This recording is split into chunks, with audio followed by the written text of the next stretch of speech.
oh man, we're made out of cartilage, we got to start making bone, and we got to turn those bones into the site of hematopoiesis. Because we're on our own now, we got to start making our own supply of stuff to take care of ourselves. When fetuses are making their own blood system, it turns out they make very few alpha beta T cells and make almost exclusively gamma delta T cells, right? So the primary site of hematopoiesis, the primary site where the B cells, T cells, all of our blood is being made is in our liver. And when those cells are being made in our liver, when T cells are being made in our liver, they're almost all gamma delta T cells. You're out. You're disconnected from mom. Your bones, the rest of your body is coming online. Like, nope, we're responsible for ourselves now. Liver is not where hematopoiesis is going to take place. This is going to start happening in our long bones, in our humerus, right, in our pelvis, in our femur, as we're growing little kiddos. This is what takes over. And because this site takes over, the propensity for the two different cell types change. Right? So this is kind of neat. Our little chart here shows us when you're inside mom, you're making almost exclusively gamma delta T cells.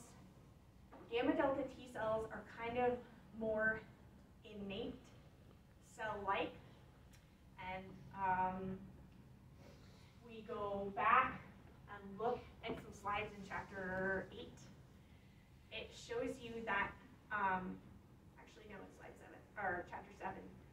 It shows us that there's a lot less variability in the number of alleles and gene segments for building the heavy chains and the light chains of the gamma delta TCR versus a lot more variability, a lot more variable regions, diversity regions, joining regions, all the above for building beta heavy chains. So we're in mom's immune system is doing the vast majority of the work. There really are a handful of pathogens that are capable of crossing the placental barrier and causing infections inside baby while being gestated. And so having these more innate-like T cells is truly beneficial to the developing fetus because these are going to help protect baby from those pathogens that can cross the placental barrier. Once you're out and you're on your own, you are building tons of innate immune cells that have pattern recognition receptors. You now need to kick online unique production of BCRs and TCRs that are going to protect you from the abundant number of antigens that you are going to be exposed to on the outside. Right? You're out now. Nobody is protecting you. You're not inside. You're not safe. You're out in the real world encountering billions of different antigens on a daily basis.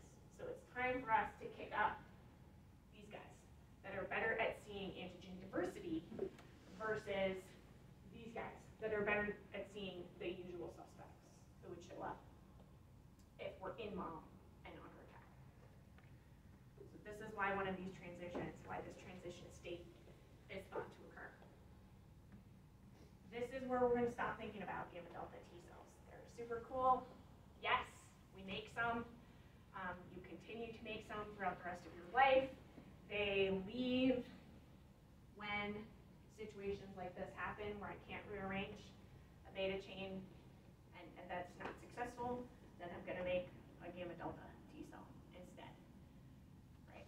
But they're going to happen a lot less frequently, less than 5% of your T cells at any given time as an adult are gamma delta. Okay. This is where we're looking at a little bit more up close, double negative stage 3. So we're transitioning from 2 to 3. We've undergone some heavy chain rearrangement. We built a successful beta chain. Now you get placed with a surrogate light chain protector. That's what's being shown right here. And this structure is essentially called the pre-TCR. We're almost there. We're getting there. but we have to finish off, right, building this structure. So your beta chain gets paired up with all of your signaling co-receptors, right? These signaling co-receptors, do we remember what their purpose is? Do these guys bind antigen, and what do they do? They're all about signal transduction. They hold, see how my beta chain just has this little nub here? It doesn't have a long intracellular projection that holds the ITAMs, right? The tyrosine activation motifs that would be phosphorylated, that would recruit signal transduction machinery. The purpose of these accessory proteins here, these accessory proteins are called the CD3 complex. So you always have delta epsilon, zeta zeta, gamma epsilon. You always have these little helpers because these are the signal transduction anchors. So BCR, beta chain of TCR, too many letters.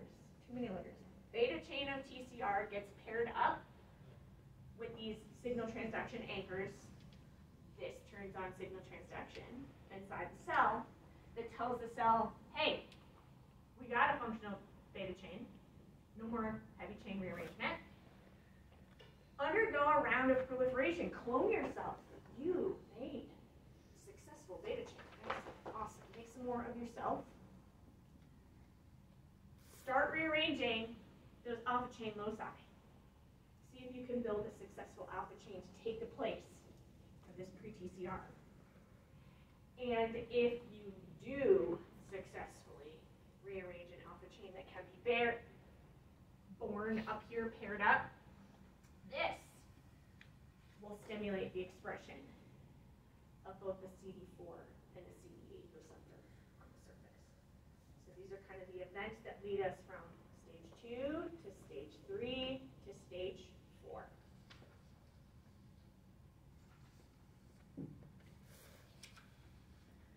Right, so I promised that all of this stuff that I set up to you, like right here and right here, looks like drinking from the fire hose. It's all written here. It's all written here and other places in the slides for you to be able to go back to and find again. Okay, so now I'm at double negative stage 4. I've got my heavy chain. I've removed the surrogate. I've replaced with my light chain. We're all in complex, the CD3 complex. These two guys pairing with each other turns on signal transduction that tells the cell, turn on production of CD4 and CD8. Make sure those both get expressed on the surface. And now it's time for us to start undergoing selection. We need to figure out which MHC we can pair with best here, and if we respond appropriately or inappropriately to self-antigen. Right? So T cells actually have to be checked for 2 types of selection when B cells only need 1. Because B cells don't need anyone to process or present antigen to them, right? They can grab the antigen. The only thing we have to be concerned about is their response to self-antigen permissive or not, right? So I need to be sure that these T cells recognize MHC class 1 or 2 appropriately, and that they ignore or are permissive to self-antigens whenever they are displayed. So, there's a major difference, though, between what happens in developmental stages here. In an immature cell that has not undergone positive or negative selection, any inappropriate signal transduction that gets turned on here will force these cells to undergo apoptosis. If you have undergone your testing, positive and negative testing, and now you are a mature T cell expressing your mature alpha beta TCR co-receptors, when signal transduction happens, this is going to activate you to do immune responses, to proliferate, to clonally expand, to provide your effector function. let's say they're in the thymus and they haven't been trained yet, and they encounter antigen, and they start getting pumped up like they want to go fight. They actually get forced to undergo apoptosis because they have not been tested yet. They have not proven themselves that they behave appropriately yet. So you have to undergo those first selection steps. Double positive thymocytes. So I got a TCR made on my surface, and I express CD4 and CD8 on the surface, account for about 80% of the thymic cells that are hanging out in the thymus. So they've undergone double negative stages, they've rearranged that heavy chain, they've rearranged that light chain, they've actually been able to clonally expand a little. Now they're hanging out, they're double positive cells. They must undergo positive and negative selection first. So what's happening is this 80% of double positive cells, they're waiting to undergo their testing. They have to undergo their testing to be sure that they're ready to go.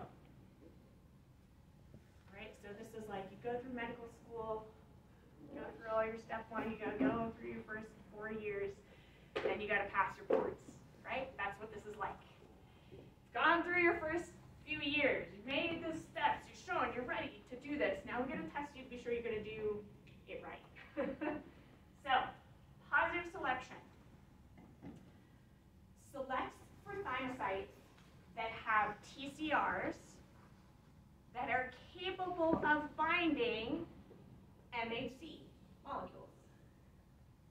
This is weird to think about. When a TCR engages with an APC, it actually touches the MHC molecule and it touches what is being presented. So I have to be sure that you can see that MHC molecule, right? And this ties back to when we were looking at those weird diagrams of like, you got orange mouse and yellow mouse, and we were crossing the tissues, and sometimes reactions would happen, sometimes reactions wouldn't happen at all. You've got to be able to see an MHC molecule in order to be able to see what is being presented inside that MHC molecule. So that's what positive selection is about. This is called MHC restriction. It means that generally during this time, the TCR binds onto, receives information better from an MHC class 1 molecule or an MHC class 2 molecule. So we're starting to divvy up the cells into who reacts best with what mode of antigen presentation and what types of antigens do you respond to better. Then you need to undergo negative selection. This is going to destroy any T cells that bind too tightly onto self-MHCs or onto self-antigens. Because if you bind onto your own MHCs, or if you bind onto your own antigens too much, you're autoreactive. You will attack and destroy your own tissues. We can't have that either, right? So I've got to find the cells who respond to MHC just right and don't respond to self-antigen. And that's what these two steps are about. 95% of the cells that are going through positive and negative selection do not pass. They are forced to undergo apoptosis. So I'm going to show you why. What? 95% fail? Yikes, why? What's going on? Okay, first, we have a nice little diagram here that's sort of separating positive and negative selection. And this is a moment where we have to step back and think about this as like an outsider looking in. Most likely, positive and negative selection steps are happening simultaneously as the T cell is being born, as it's building its heavy chain, light chain, there are times when the T cell will inappropriately bind onto self cells while it's undergoing maturation. This is going to force the cell to undergo apoptosis. that would actually be a type of negative selection. Right? So if I respond inappropriately to any of my self-antigens while I'm undergoing development, I'm forced to die. So negative selection could be happening at any time during T-cell development. During those double negative stages, during the double positive stages, when it's cruising around in different tissues inside the thymus, negative selection is going to happen if you bind onto self-antigens too tightly. That's no good. Can't have you respond to self. So what I have here, I have a double positive thymocyte. This is in the cortex of the thymus. So in the outer edges of the thymus, if you will, as double positive cells.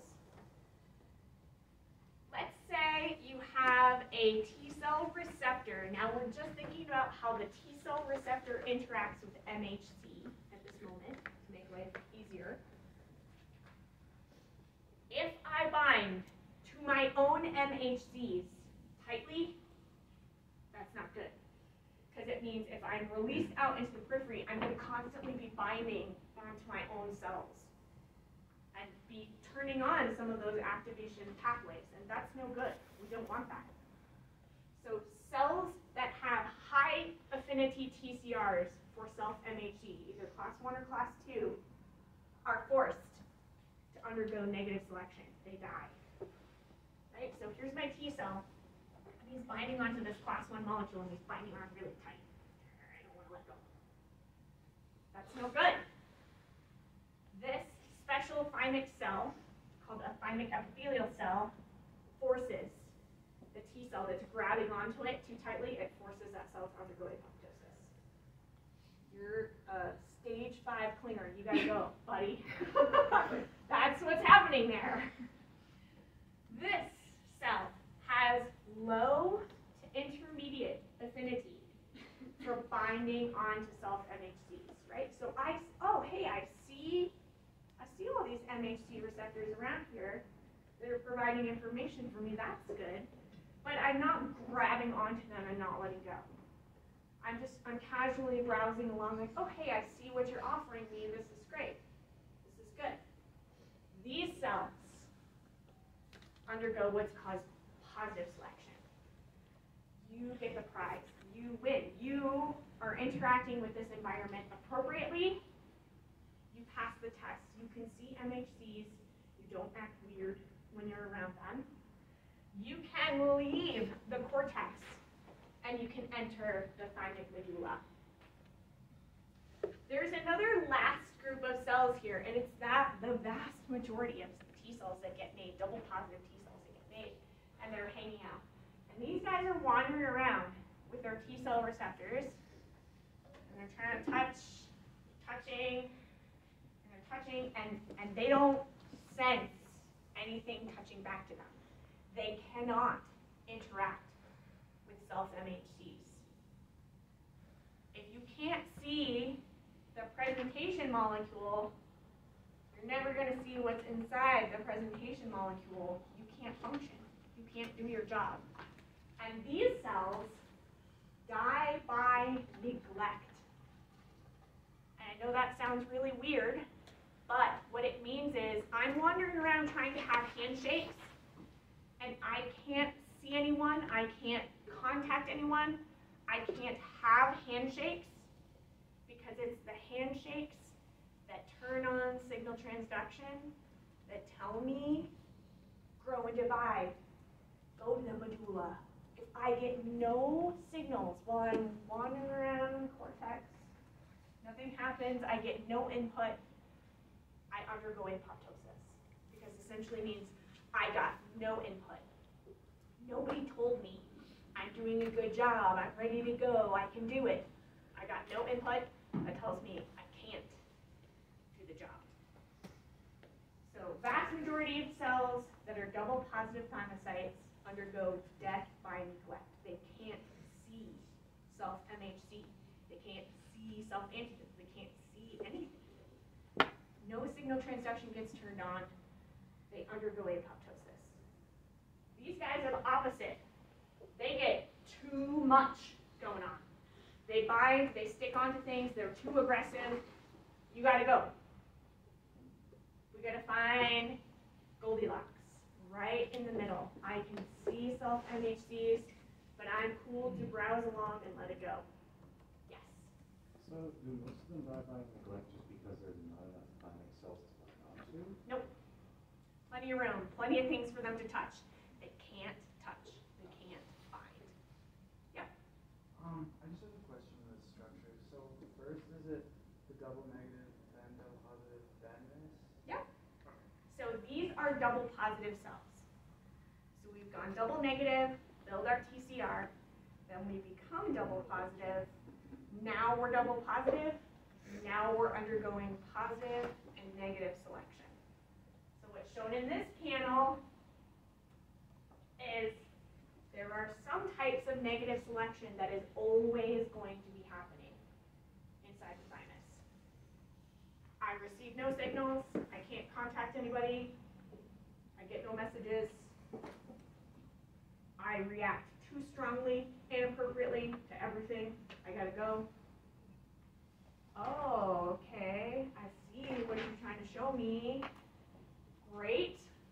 This turns on signal transduction inside the cells that lets them migrate from the cortex into the medulla, where they're going to undergo their second round, essentially, of negative selection.